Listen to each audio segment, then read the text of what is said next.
जय Hind. YouTube channel बुध में आपका स्वागत है। आज का टॉपिक है वर्ष 2023 का अप्रैल महीने का दूसरे सप्ताह का पार्ट 2 करंट अफेयर्स। तो देखते हैं यहाँ पर कुछ important current affairs question number 1 से।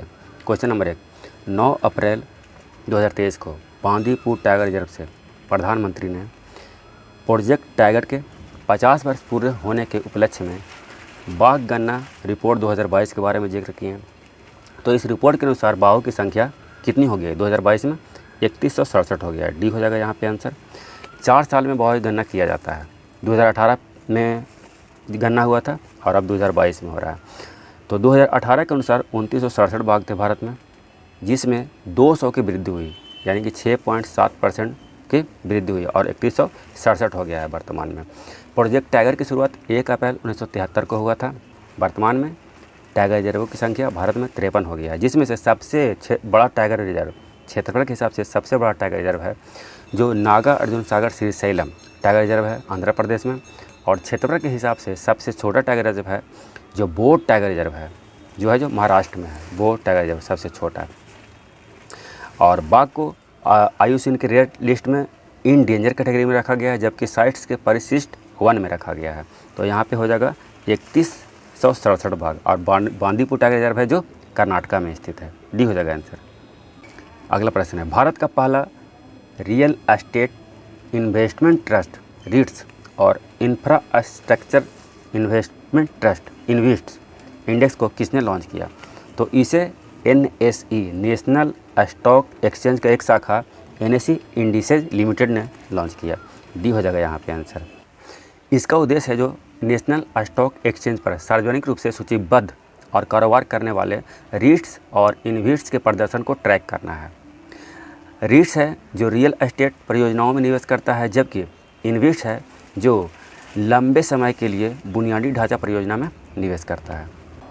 अगला प्रश्न, भारत के गृह मंत्री ने 10 अप्रैल 2023 को किवीतू से वाइब्रेंट विलेज प्रोग्राम का शुभारंभ किया। यह कहाँ है? किवीतू है जो अरुणाचल प्रदेश में है। ए हो जाएगा यहाँ पे आंसर। यह प्रोग्राम है जो लाया गया है केंद्र सरकार के द्वारा, और इसके लिए वित्त वर्ष 2022-23 से लेकर के 2025-26 के लिए 48,000 करोड़ रुपया आवंटित किया गया है। इसके तहत चीन से सटे 5 राज्यों के 19 जिलों में गाँवों को डेवलप किया जाएगा। पहले चरण में 662 गाँवों को पहचान किया गया है, और इसका उद्देश्य है कि लोगों को मूल स्थान पर रहने के लिए प्रोत्साहित किया जाए और गाँवों से पलायन को रोका जाए, क्योंकि चीन की विस्तारवादी नीति के कारण वहाँ से गांव छोड़ करके नागरिक वहाँ से पलायन कर रहे हैं। इस कारण ये प्रोग्राम लाया गया है।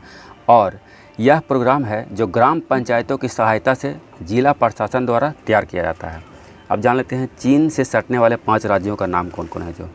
तो इसके लिए एक ट्रिक है, लहूसा LHUSA। एल से हो गया लद्दाख, एस से हो गया हिमाचल प्रदेश, यू से हो गया उत्तराखंड, एस से हो गया सिक्किम और ए से हो गया अरुणाचल प्रदेश। ये 5 राज्य हैं जो चीन से सीमा रेखा बनाते हैं। तो ये हो जाएगा यहाँ पे आंसर। अगला प्रश्न है, किन है सांख्यिकी के क्षेत्र में वर्ष 2023 का अंतर्राष्ट्रीय पुरस्कार से सम्मानित किया गया? तो ये भारतीय अमेरिकी मूल के नागरिक CR राव को। बी हो जाएगा यहाँ पे आंसर। ये लुइस कैफरेली को, इन्हें गणित के क्षेत्र में एबल पुरस्कार दिया गया है। आलिया मीर को पर्यावरण के क्षेत्र में पुरस्कार दिया गया है, जम्मू कश्मीर के ही हैं निवासी हैं ये। और शक्तिकांत दास ये हैं जो वर्ष 2023 के गवर्नर ऑफ द ईयर हैं। यहाँ पे आंसर हो जाएगा CR राव। अगला प्रश्न है, IPL में सबसे तेज 6000 रन 165 पारी में बनाने वाले खिलाड़ी कौन बन गए हैं? ये डेविड वार्नर बन गए हैं। सी हो जाएगा यहाँ पे आंसर। और ये ऑस्ट्रेलिया के खिलाड़ी हैं, जबकि सबसे पहले 6000 रन विराट कोहली ने बनाए हैं। दूसरा स्थान पे शिखर धवन का है, तीसरा पे डेविड वार्नर और चौथा पे रोहित शर्मा है। और IPL में सबसे ज़्यादा रन अभी 6800 कुछ विराट कोहली के नाम है। तो सी हो जाएगा यहाँ पे आंसर। अगला प्रश्न है, प्रबंधन प्रभावशालिता मूल्यांकन के 5वें रिपोर्ट के अनुसार देश के सबसे अच्छा प्रबंधित टाइगर रिजर्व कौन है? मैनेजमेंट। तो पेरियार टाइगर रिजर्व है। ये हो जाएगा यहाँ पे आंसर, जो केरला में है। सबसे प्रबंधित टाइगर रिजर्व पेरियार है। बांदीपुर टाइगर रिजर्व जो कर्नाटका में है, और सतपुड़ा टाइगर रिजर्व जो मध्य प्रदेश में है। ये दोनों संयुक्त रूप से दूसरे स्थान पे है।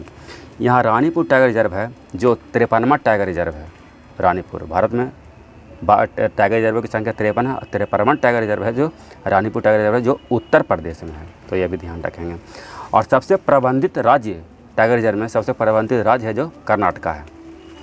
ये हो जाएगा यहाँ पे आंसर। अगला प्रश्न है, हाल ही में कामचटका प्रायद्वीप पर स्थित शिवालुत ज्वालामुखी में विस्फोट हुआ है। यह किस देश में स्थित है? शिवालुत ज्वालामुखी है जो रूस में है। सी हो जाएगा इसका आंसर। और कामचटका प्रायद्वीप है जो प्रशांत महासागर में आता है और रिंग ऑफ फायर के रेंज में आता है ये, तो रूस हो जाएगा यहाँ पर सी आंसर। अगला प्रश्न है, अभ्यास एक्स कवच अंडमान और निकोबार कमांड में संपन्न हुआ। इसमें कौन शामिल था? इसमें भारतीय तटरक्षक बल शामिल था, भारतीय नौसेना, भारतीय वायुसेना और भारतीय थल सेना सभी शामिल था। इनमें से सभी हो जाएगा, डी हो जाएगा यहाँ पे आंसर। अगला प्रश्न है, ग्रीन डिपॉजिट हाल ही में चर्चा में रहा, इसे संबंधित इनमें कौन सा कथन सत्य है? तो देखते हैं कथन 1, आरबीआई ने बैंकों और NBFC non banking finance companies के लिए ग्रीन डिपॉजिट स्वीकार करने के लिए फ्रेमवर्क जारी किया है। बिल्कुल सही है ये। यह फ्रेमवर्क 1 अप्रैल 2023 से लागू होगा। ये गलत है, 1 अप्रैल 2023 से नहीं, जब 1 जून 2023 से लागू होगा, 1 जून से। तो यहाँ पर केवल एक सही है, ये हो जाएगा इसका आंसर। और इसके तहत जमा धन का उपयोग नवीकरणीय ऊर्जा, हरित परिवहन, हरित भवन जैसे गतिविधियों के लिए उपयोग किया जाएगा, तो ये हो जाएगा आंसर। अगला प्रश्न है, हाल ही में कानून प्रवर्तन अधिकारियों के एक अंतर्राष्ट्रीय संघ ने ऑपरेशन कुकी मॉन्स्टर चलाया। इसका उद्देश्य क्या है? ऑपरेशन कुकी मॉन्स्टर का उद्देश्य क्या है? साइबर अपराध से निपटना उद्देश्य है। ये हो जाएगा इसका आंसर यहाँ पे, साइबर अपराध से निपटना। इस ऑपरेशन का नेतृत्व है जो अमेरिका की खुफिया agency FBI, federal bureau of investigation और डच राष्ट्रीय पुलिस मिलकर किया है। अगला प्रश्न है, भारत का पहला अंडर वाटर मेट्रो ट्रेन किस नदी के नीचे चली? ट्रायल अभी हुआ है, तो ये हुगली नदी के नीचे चली। बी हो जाएगा यहाँ पे आंसर। हुगली नदी है जो आपका है कलकत्ता में, पश्चिम बंगाल में। पहला मेट्रो ट्रेन 1984 में कलकत्ता में ही चला था, और पहला नदी के नीचे मेट्रो ट्रेन कलकत्ता में ही हुगली नदी के नीचे चली। और हुगली नदी है जो गंगा नदी से ही निकला एक धारा है, वही हुगली नदी है। बी हो जाएगा यहाँ पे आंसर। अगला प्रश्न है, 13 अप्रैल 2023 को जूस मिशन फ्रेंच गुयाना में यूरेनियन स्पेसपोर्ट से एरियन 5 AB 260 रॉकेट से लॉन्च किया गया। यह किस ग्रह का अवलोकन करेगा? यह अवलोकन किस ग्रह का करेगा? बृहस्पति ग्रह का अवलोकन करेगा। बी हो जाएगा यहाँ पे आंसर। और जूस है, इसका फुल फॉर्म हो गया जुपिटर आइस मून्स एक्सप्लोरर, और ये है जो यूरोपीय स्पेस एजेंसी का मिशन है, और इसे 2021 तक पहुंचने का उम्मीद है, बृहस्पति ग्रह तक। भी हो जाएगा यहाँ पे आंसर। अगला प्रश्न है, प्रत्येक वर्ष 13 अप्रैल को खालसा पंथ का स्थापना दिवस मनाया जाता है। इसकी स्थापना 1699 ईस्वी में किन्होंने किए थे? खालसा पंथ की स्थापना 1699 में किन्होंने किए?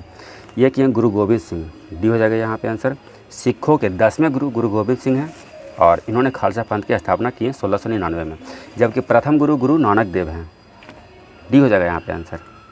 अगला प्रश्न, हाल ही में विदेश मंत्री ने किस देश के कंपाला में वाराणसी की तुलसी घाट जीर्णोद्वार परियोजना का शुभारंभ किए? तो ये हो गया युगांडा में। डी हो जाएगा इसका आंसर। युगांडा है जो अफ्रीकी देश है, और कंपाला है जो युगांडा का राजधानी है। वहाँ तुलसी घाट जीर्णोद्वार परियोजना का शुभारंभ किए विदेश मंत्री वर्तमान में एस जयशंकर हैं।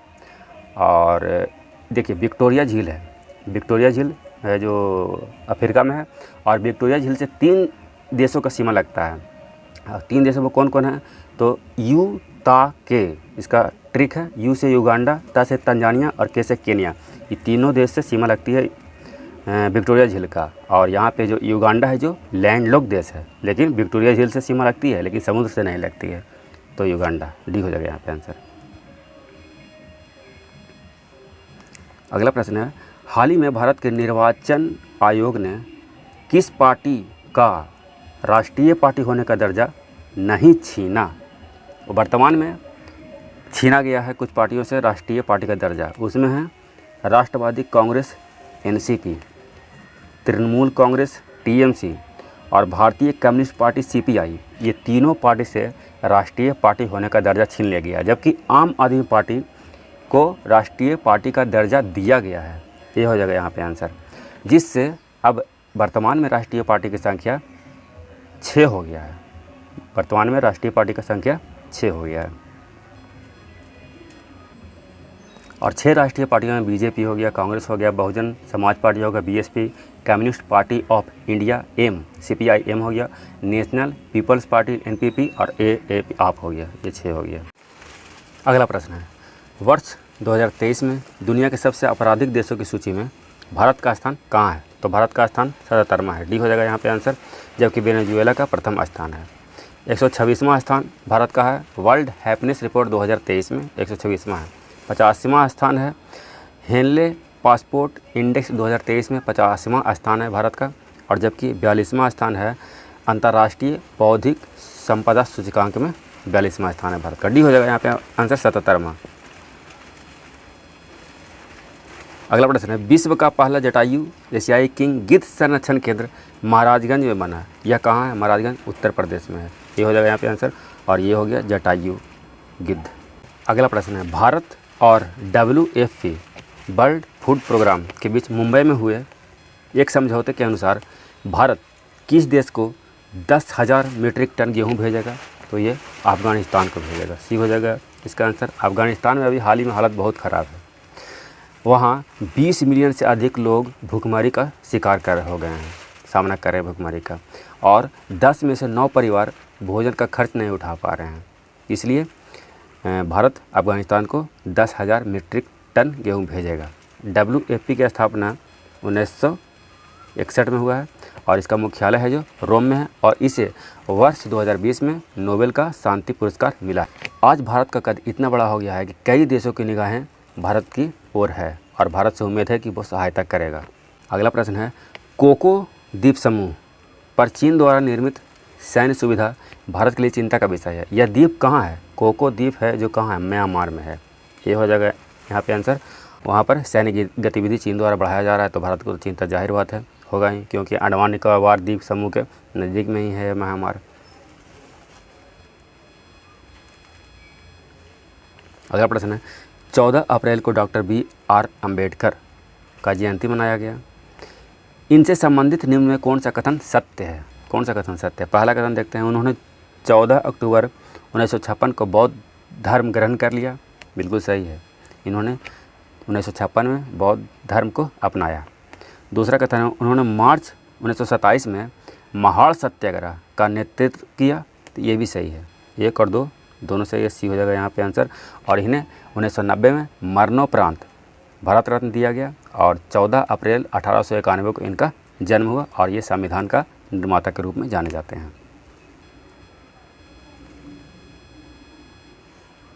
अगला प्रश्न है, IMF ने UPI के माध्यम से डिजिटल भुगतान की सराहना की है। IMF इंटरनेशनल मॉनेटरी फंड और UPI यूनिफाइड पेमेंट इंटरफेस, ये भारत का UPI है, तो इसका सराहना किया है क्योंकि भारत में कुल लेन देन में डिजिटल भुगतान का हिस्सा कितना प्रतिशत है जो विश्व में सर्वाधिक है? तो वर्तमान में 68%, 68% ये हो जाएगा यहाँ पे आंसर। डिजिटल भुगतान से लेन देन होता है भारत में 68%, जो विश्व में सर्वाधिक है। एक समय है कि भारत में डिजिटल भुगतान होता ही नहीं था, और आज ऐसा समय है कि विश्व में नंबर 1 बन गया है भारत डिजिटल भुगतान के मामले में 68% के साथ। तो ये हो जाएगा यहाँ पे आंसर। अगला प्रश्न है, भारतीय संविधान के डोंगरी संस्करण के पहले एडिशन को कानून मंत्री ने लॉन्च किया। डोंगरी को कब राष्ट्रीय भाषा का दर्जा मिला? तो डोंगरी को 2003 में राष्ट्रीय भाषा का दर्जा मिला। C हो जाएगा यहाँ पे आंसर। देखिए, भारतीय संविधान को अगर क्षेत्रीय भाषा में दिया जाता है तो इससे वहाँ के लोग संविधान को अच्छा तरह से पढ़ेंगे और अपना अधिकार को समझेंगे, तो ये अच्छी बात है, अच्छा पहल भी है। और राष्ट्रीय भाषा वर्तमान में 22 भाषाओं को राष्ट्रीय भाषा का दर्जा प्राप्त है। जब संविधान का निर्माण हुआ था उस समय 14 भाषा शामिल था संविधान में, बाद में 8 भाषा को और शामिल किया गया, जिसमें से 1967 में 21वें संविधान संशोधन के तहत सिंधी को शामिल किया गया। 1992 में 71वें संविधान संशोधन के तहत 3 भाषा को शामिल किया गया, नेपाली, मणिपुरी और कोंकण को, जबकि 92वां संविधान संशोधन 2003 में 4 भाषा को शामिल किया गया। BDMS, बी से बोडो, डी से डोंगरी, एम से मैथिली और एस से संथाली। तो यहाँ पर सी हो जाएगा 2003। अगला प्रश्न है, भारत सरकार जल्द ही human papilloma virus HPV vaccine टीकाकरण शुरू करेगी। यह किस रोग से सुरक्षा के लिए दिया जाएगा? तो ये है जो सर्वाइकल कैंसर के सुरक्षा के लिए दिया जाएगा। सी हो जाएगा यहाँ पे answer, cervical cancer. Cervical cancer है जो गर्भाशय में होता है। द लांसेट में प्रकाशित एक रिपोर्ट के अनुसार भारत में हर 8 मिनट में एक महिला की मौत सर्वाइकल कैंसर के कारण होता है। तो सोचिए कितना बड़ा बीमारी है ये। अगला प्रश्न है, श्रीलंकाई ऋण पुनर्गठन कार्यक्रम को विश्व बैंक और IMF की उच्च स्तरीय बैठक के मौके पर, जो वाशिंगटन DC में बैठक हुआ था, के मौके पर किसके द्वारा लॉन्च किया गया? श्रीलंकाई ऋण पुनर्गठन कार्यक्रम। ये भारत, फ्रांस और जापान तीनों के सहयोग से इसे जारी किया गया, लॉन्च किया गया। इनमें से सभी हो जाएगा, डी हो जाएगा यहाँ पे आंसर। और ये हो गया इस सेट का आखिरी प्रश्न। हाल ही में तमिलनाडु के राज्यपाल ने ऑनलाइन गैम्बलिंग यानी कि ऑनलाइन जुआ पर प्रतिबंध से संबंधित विधेयक को मंजूरी दी। यहाँ के राज्यपाल हैं जो कौन है? तमिलनाडु के राज्यपाल हैं जो RN रवि हैं। सी हो जाएगा यहाँ पे आंसर। ड्रीम 11 क्या है? एक तरह का ऑनलाइन जुआ ही ना है, तो इस पर प्रतिबंध लगाया गया है। राजेंद्र विश्वनाथ अर्लेकर ये बिहार के राज्यपाल हैं। थावर चंद गहलोत ये हैं जो कर्नाटक के राज्यपाल हैं, जबकि आचार्य देवव्रत हैं जो गुजरात के राज्यपाल हैं। यहाँ पर आंसर हो जाएगा सी, RN रवि हैं जो तमिलनाडु के राज्यपाल हैं। वीडियो देखने के लिए बहुत बहुत धन्यवाद। यदि वीडियो पसंद आए तो लाइक, सब्सक्राइब और शेयर करना ना भूलें। जय हिंद।